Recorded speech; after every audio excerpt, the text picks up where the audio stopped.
Ladies and gentlemen, I am pleased to join you for the International Day for the Elimination of Racial Discrimination.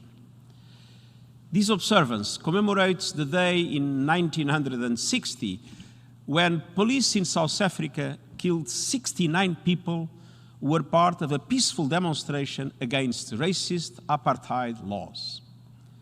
Today, apartheid lies dead, but sadly, racism lives on in all regions and in all societies. And much of today's racism is deeply entrenched in centuries of colonialism and enslavement. We see it in the pervasive discrimination and exclusion suffered by people of African descent. We see it in the injustices and oppression endured by indigenous peoples and other ethnic minorities. We see it in the repugnant views of white supremacists and other extremist groups.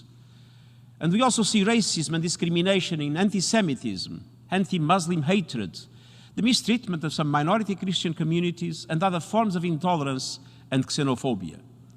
And we see racism in recent abhorrent violence against people of Asian descent, and justly blamed for COVID-19.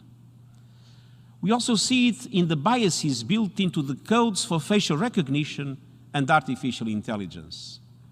Last year, people around the globe took to the streets to protest racial injustice.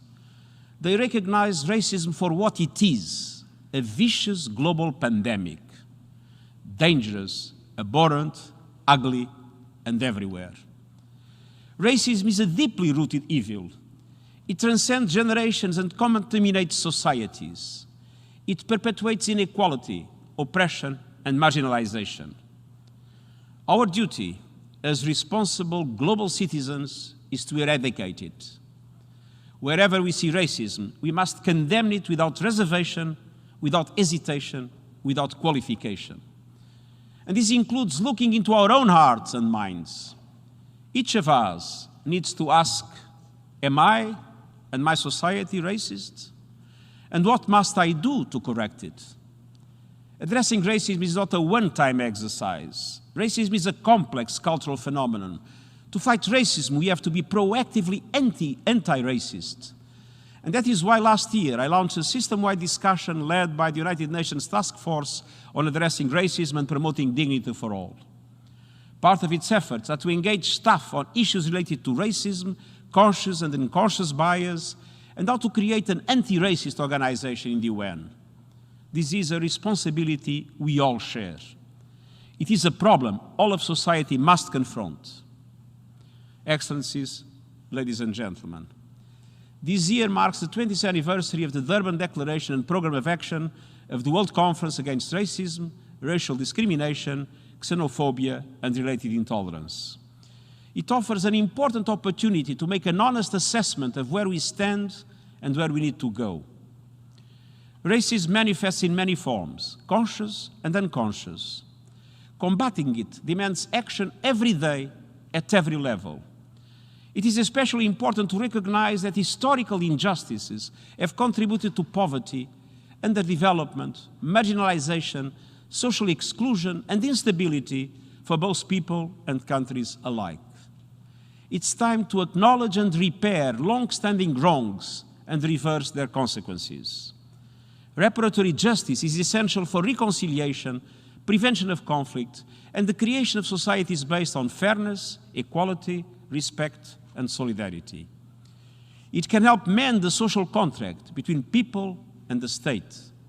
And as societies become ever more multi-ethnic, multi-religious, and multicultural, we need greater political, cultural, and economic investment in inclusivity and cohesion.